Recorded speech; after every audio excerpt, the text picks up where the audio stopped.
برابر تھا کہ اگر پاؤں رکابوں سے نکلتے تھے تو ریت پہ خط کھینچتے ہوئے جاتے، لیکن عباس کی قبر بہت چھوٹی ہے۔ ہائے ہائے ہائے، عذاب نہیں سمجھے گا تو کون سمجھے؟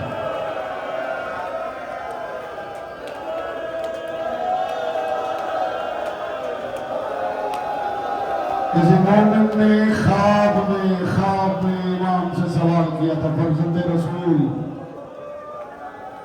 ہم نے تو سنا ہے کہ عباس بڑے قداور تھے،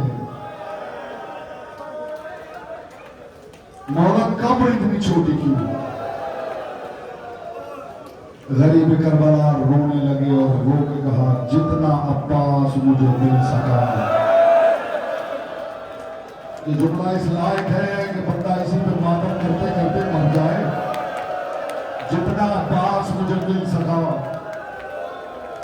خدا کی قسم میں نے کتابوں میں پڑھا ہے، آپ کو تو ہم یہی سناتے ہیں نا، ڈرتے ڈرتے سناتے ہیں کہ صرف عباس کے بازو قلم ہوئے، صرف عباس کے بازو قلم نہیں ہوئے۔ مکتب نے لکھا ہے انہوں نے عباس کی لاش کا بھی وہی حال کیا جو قاسم کا کیا تھا۔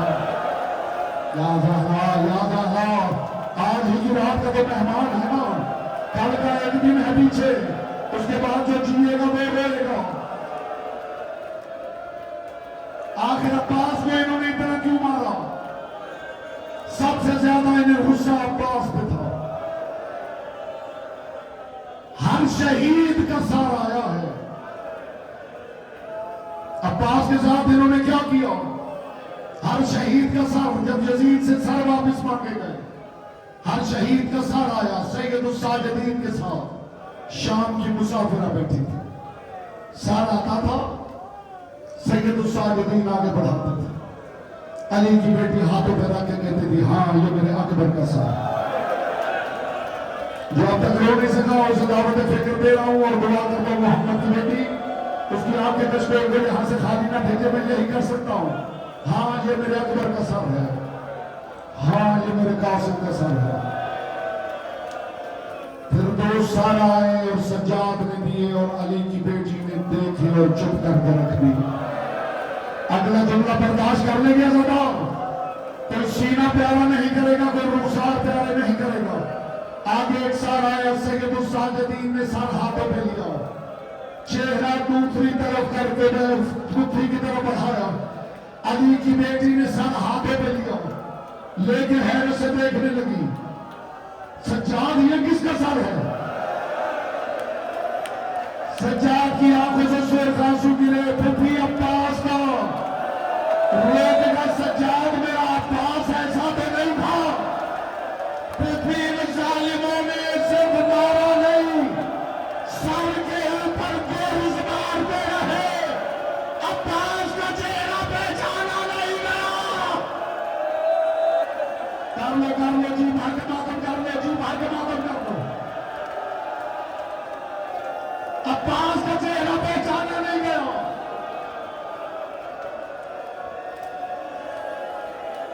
ان ظالموں نے گرز سے عباس کو مارا، پہلے نیزے سے گرایا، بازو قطع کیے،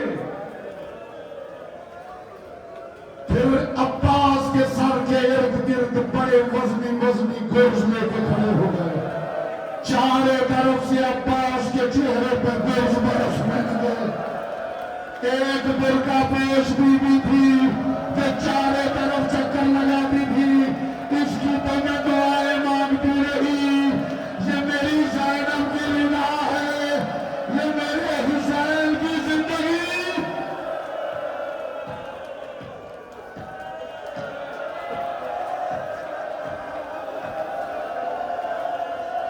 بی بی مجھے بھی حوصلہ دے اور آپ کو بھی حوصلہ دے کہ میں یہ جملہ پڑھ سکوں۔ حسین ابن علی سے اللہ جانے کیسے اجازت لے کر عباس میدان میں چلے گئے، عباس میدان میں چلے گئے، عباس لڑتے رہے، حسین دیکھتے رہے۔ عباس نے لانا تھا سکینہ کے لیے پانی، عباس نے اپنا شنامی گھوڑا فرات تک پہنچایا، گھوڑا فرات میں اترا، عباس نے مشق بھرنے سے پہلے عباس نے چلوں میں پانی تھا، فوج یزید کو دکھایا یہی پانی تھا۔ علامہ حسین بخشاں نے ایک جملہ لکھا، وہ فرماتے عباس نے فوج یزید کو دکھانے کے لیے چلوں میں فرات کا پانی اٹھایا، اتفاق سے دستہ ادھر تھا جدھر سکینہ کا خیمہ تھا۔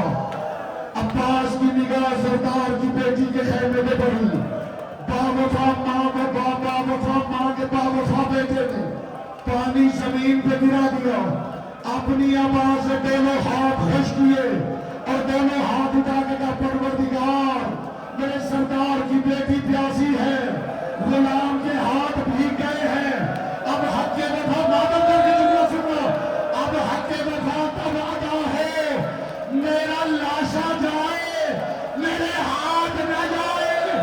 عزادار عباس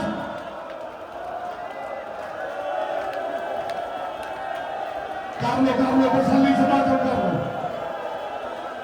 تسلی سے ماتم کر لو، محمد کی بیٹی کے روزے کر لو۔ پروردگار میرا لاشا جائے میرے ہاتھ ساتھ نہ جائے۔ عباس مشق لے کے سکینہ کے خیمے کی طرف گھوڑا دوڑا رہا کہ کسی ظالم نے مشق کا نشانہ دے کے تیر مارا، اس مشق میں تیر مارا جس میں عباس کی جان تھی، تیر لگا تو مشق سے پانی نہیں، عباس کے سینے کا لہو باہرانا شروع ہوا۔ عزادارے کسی ظالم نے وار کیا اور دایا بازو کاٹ دیا، کسی نے وار کیا اور دایا بازو کٹ گیا، عباس گھوڑے سے گر گئے، ادھر عباس گرے ادھر حسین نے کرسی چھوڑی۔ بس اب ماتم کی تیاری کرو، آخری جملے کہہ رہا ہوں، حسین نے کرسی چھوڑی، حسین ابن علی گھوڑے پہ بیٹھے، حسین ابن علی نے تلوار نکالی، حسین گھوڑا دوڑاتے جا رہے تھے، دور عباس تھا، زہرا کے لال نے گھوڑے کو روک دیا، عباس کے پیچھے فوج یزید کا ایک بڑا تھا، حسین ابن علی پیدل عباس کی طرف چلنے لگے، کچھ دیر گزری کہ فوجیوں نے دیکھا حسین کی کمر جھکتی جا رہی ہے،